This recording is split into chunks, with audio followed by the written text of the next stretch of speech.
Merry Christmas, everybody. Well, it's not quite Christmas quite yet, but we get to have some fun today with our live cooking show. I'm so excited for today. It's going to be an amazing, delicious recipe as always, right? As it always is with our cooking show. And it is a Christmas special. We are exactly 1 week away from our beautiful and amazing Christmas time here in 2017. And I am excited for Christmas morning. I love the fact of just giving presents to people, seeing their face light up. It's so exciting. Getting gifts is wonderful too, and seeing all those amazing things, but really it's giving the gifts for me that really makes it so special, right? To see their face light up. And it's just giving, right? Helping people, seeing their face light up with joy. That's why I love teaching, and that's why I love doing this cooking show. So thank you very much for tuning in today. I'm very, very excited, as you can tell, for today's show. We're going to have a lot of fun. This is something super simple, super easy that you can make Christmas morning. Actually, you make this Christmas Eve, and then on Christmas morning, you enjoy it with your family. So you wake up, you turn on the coffee, you wait for coffee first, because let's be honest, folks, coffee first. As I'm talking about that, you get the Cask Coffee from Cask Coffee Company. You get that coffee first. Good stuff right there. So you wait for that to brew, and then you open presents. You preheat the oven before, when the coffee's brewing, you preheat the oven to 350 degrees. That's 350 degrees. You preheat that sucker up, right? Your coffee's brewing, then you pop in the French toast, you're done, finished to open up presents, you're set to go. So, and then you get to enjoy a delicious and amazing breakfast. So this French toast bake, super simple, super easy. We're going to mix it up. We're going to make a little Jonesin' to get fit, tasty, delicious way, because that's what we do here. And you're welcome to customize it, make it any way that you like over in your household. I'm going to show you the Jones way, the Jonesin' to get fit live cooking show way. So here's what you need. You are going to need an oven-safe container. I'm using this one right here. Woo! It's a nice little Pyrex container. 9-inch by 9-inch pan is what I'm using. I have a bowl back there to use. I have nutmeg, because nutmeg's delicious. Almond extract, because, whoa, there it is. Almond extract, because it's, get on the camera there, Spencer, because it's delicious. We're going to need some ground cinnamon, some apples, some bread, whole wheat bread. You want whole wheat, not that white stuff. No! Skip it. It's gross and nasty. Don't watch it. Don't watch it. Don't eat it. Don't look at it. It's bad. You want whole wheat. So I'll talk about that in a little bit. Apples, honey, a little bit of honey, maple syrup, stuff afterwards, and milk. I'm using almond milk. Oh yeah. Don't forget the eggs, milk, and eggs, and bread. The essentials of French toast right there, in case you weren't sure. There's like the 3 essentials. The rest, fun little extra things that we get to have with it. So, all right, I'm going to turn this light because it's a little bit dark, so you're going to see me being all pale. I'm melting, it's so bright now. You'll make it. Okay, so here's what you're going to need. First, you need bread. Now, as I mentioned, you will want whole wheat bread. So we have 100% whole wheat bread by Sara Lee. If you make your own bread, great. You can get nut bread. The bread I usually eat is not this stuff. I usually get like this nut brown, cracked, something like that. I don't remember. It's freaking delicious bread. I don't eat a ton of it, so that's why I can never remember the name. But here's what you need to know when looking at bread. Let me find the ingredients side. Here we go. Here's what you do. In the store, you look at the ingredients. And as you can see on here, you can read it a little bit. We'll get that on camera. You can see it's not focusing it, but it says ingredients. Whole wheat flour. That's good. You want that. Whole wheat flour, water, wheat gluten, sugar, yeast, And then it goes on, right? So the smaller the list, the better. But the biggest thing you're looking out for is you do not want enriched, right? Enriched or bleach, toss it out. You don't want it. So this is just whole wheat. This is awesome. Yay! Good, wonderful things. So this is going to be for Katie and myself for tomorrow morning. You won't even get to see me bake it, although I preheated the oven just for the show. But, we do what we do. So you won't see it bake it, but I will post a picture of it tomorrow morning because I'm going to work out in the morning, lift the weights, get all buff, what I do. and then put this in the oven, get ready for the school day, and then enjoy a delicious breakfast. So for Katie and I'm actually going to make a couple portions of this because I want leftovers because I love them. So I'm going to have 3 pieces per person. So we're going to say that's 3, that's 2 people, and we'll make 4. We'll make 4 servings. Now, you could leave them like this. You could put them in a bigger pan if you have a bigger family, whatever. But here's what I'm going to do. I'm going to mix it up a little bit, right? We got a sharp knife here. Don't slash it. Don't go after people. No, I'm watching you. Kevin, you're watching. Don't do that. That's just not good stuff. All right. All I'm doing here is I'm trying to gently cut it. It's not cooperating. When will it? Oh. I'm cutting it into thirds, and then thirds again, essentially cubing this sucker up. And then I'm putting the sucker in here, and I'm breaking up the chunks all throughout the pan. Now, if you have kids, you can have fun, you can tear it up, make sure they wash their hands, of course, because kids like digging their nose with boogers, and you don't want that stuff. Nasty. Extra protein though, but gross. So we're just gonna put that all in here. You know what? 2 servings. Nah, we'll fit it in there. We're just gonna go for this. I always forget what size pan, but this is gonna be perfect. So whether it's Christmas morning, whether you're making this for a just like your family's over and you want a nice, tasty, delicious breakfast for you and the family, that's all good. You know what? I'm thinking 3 servings of this is big enough for this pan. We're gonna stick with the 3. We're gonna put this bread back in here because it's okay. Now, depending on how big your family is, how much they eat, right?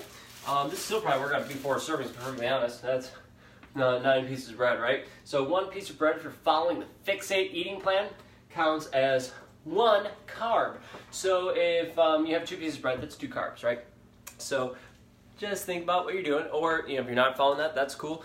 See what your family eats. Gauge it, right? It's okay. You can always make a little bit more. It's gonna be okay. So here's what I have.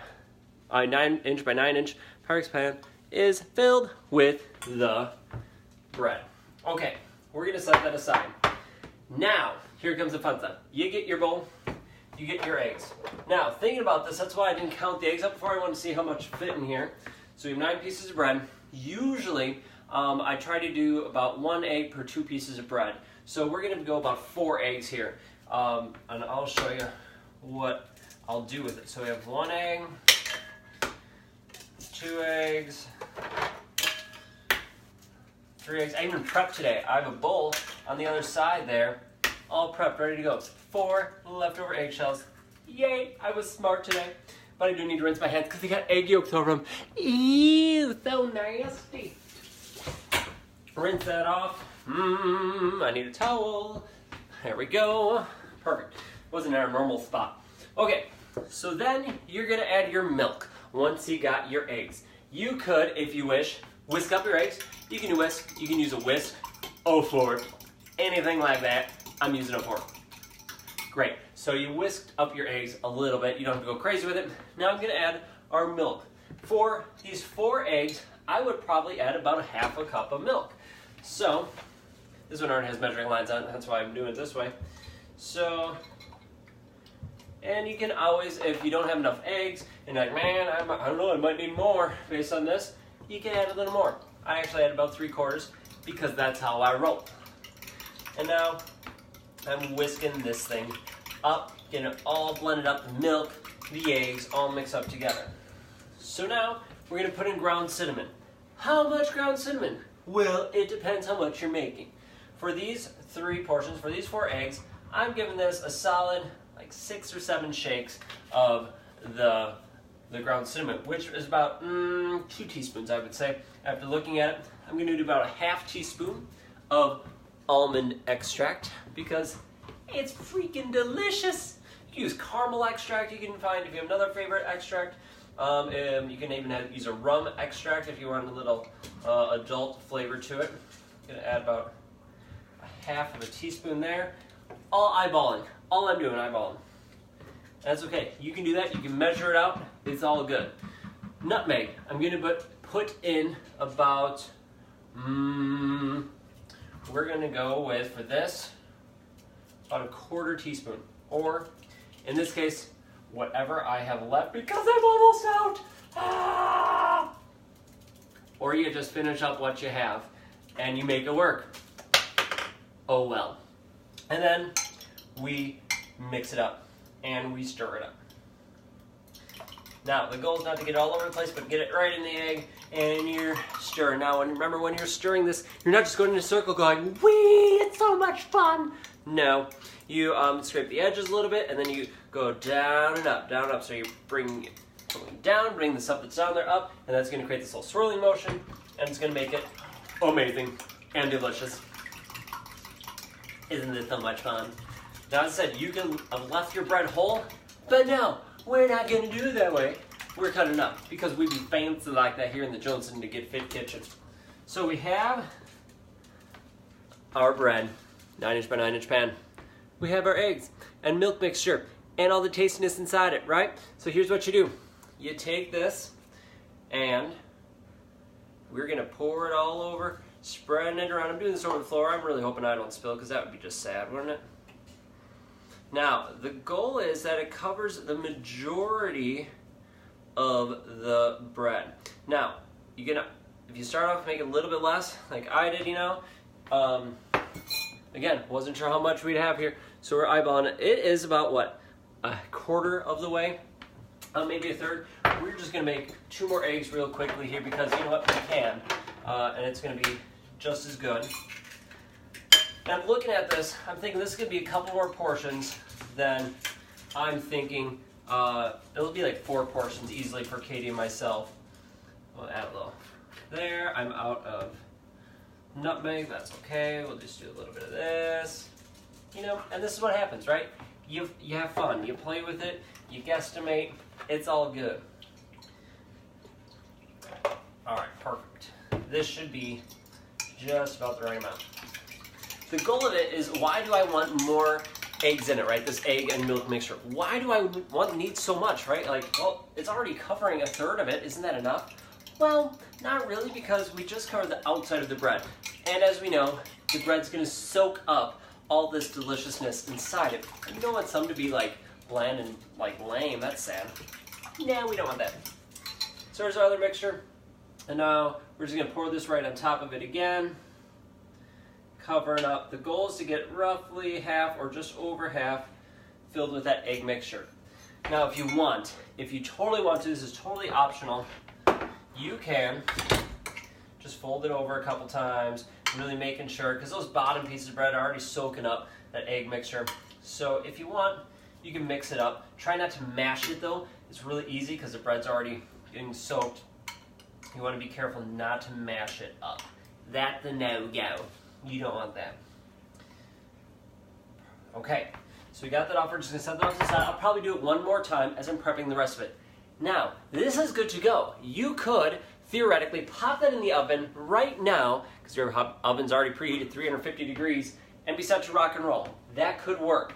But we're going to take it a step farther for the Johnson to Get Fit kitchen. Now, you could, right? Leave it in there for 45 minutes to 50 minutes, somewhere in there. Check it. Make sure that the eggs are cooked thoroughly, and you're good to go. But, as I said, we're not going to do it that way. Nope.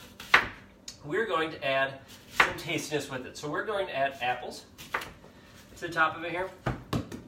And we have an apple down on the floor. Let me fix it before the dog gets it. No! No! Guess what? It's okay, folks. We rescued the apple. It's okay. It's gonna be okay, buddy. You're gonna make it. How do we rescue it? It's okay. Just rinse it off. It's an apple. Come on, folks. It's gonna be okay. Katie, stop crying over there. It's just an apple. Nope, there. No, now she's crying. It's okay. Saved it. Yay. Apple is gonna be made. Gonna be okay. So now all I'm doing is chopping this up. So what I did is I chopped up the apple, one half of it, right on one side of the core, and then did the other sides. And now I'm just slicing it up, kind of cubing it up really, into half-inch size pieces. You can put any size you want. You could leave it as slices if you want. If you do slices, I wouldn't leave them too big. Like, I would make thin slices, just because that's going to make your life so much easier later. Well, I shouldn't say easier. It's just going to take a little longer to cook because you want to make sure that they're nice and soft and delicious. Almost done. Don't cut a finger. Oh, good, missed my fingers there. Proper knife technique is always a plus. I do not always have it, but I have a decent one. Knife skills. Okay. So we have our 2 apples. 2 people, 2 apples. That works. We're going to cover this thing, right? It's 4 servings, so we really get half of an apple, which is half of a serving of vegetables, or sorry, of fruit. Ha! Not vegetables, it's a fruit, you weirdo. All right, so we're just gonna mix up our bread one more time, because this is the last time I'll be able to. And what I'm going to do, there we go. Then there, I'm going to try and evenly spread the apples across the top of our bake. Just like that. I'm going to add a little bit of cinnamon up on top. Just a little bit. And now, my special ingredient, honey. This is a little Jones and Get Fit secret here. A little cinnamon and honey. Delicious. You might already know about it. But for this, it is going to be amazing. We're going to drizzle some honey right up on top. And then, you can put this in your oven right now at 350 degrees and cook it for about 45 minutes if you wish. All right, but what we're going to do, since let's say you're prepping this on Christmas Eve, right, and you're getting stuff set, your family's gonna come over, kids are opening presents, blah, blah, blah, that good stuff. You put this in the oven Christmas morning, right? You make your coffee, you get your cast coffee, delicious, and you pop this in the oven, you open presents, 45, 50 minutes later, you get a hot, delicious breakfast for your family. So what you're gonna do is cover it up with some saran wrap, put it in your refrigerator, let it sit there overnight, pop it in the oven. There you go, folks. You have a delicious, healthy meal with amazing bread that is going to please the pickiest of eaters in your family. You could use apples. You could use any type of fruit you want for the top. You don't even need fruit for the top, but you can. Serve it with some real maple syrup because that's the best way to go, the only way to go, in my opinion. And yeah, that's what we have for you. Thank you so much for watching, everybody. I really appreciate it. Please like this video, share this video with your friends and family. Make this dish, make this one with your family on Christmas Eve, Christmas Day, whenever this next week when family's visiting. Take a picture of it and let me know on social media. Just tag Jones and Get Fit, and I'd love to see what you come up with and any adaptations you have. Thank you so much for watching. If you're watching this on YouTube, awesome. Please subscribe. Please subscribe to our YouTube channel. It's just go to youtube.com/Spencer Joneson. So youtube.com/Spencer Joneson, and you'll come to our YouTube channel. Score, we got our own page now, right? You don't have to like search for it. I can tell you where to go. All right, folks, have a great day. Thanks for subscribing, thanks for liking and sharing, and we will catch you all later. Have a Merry Christmas, everybody.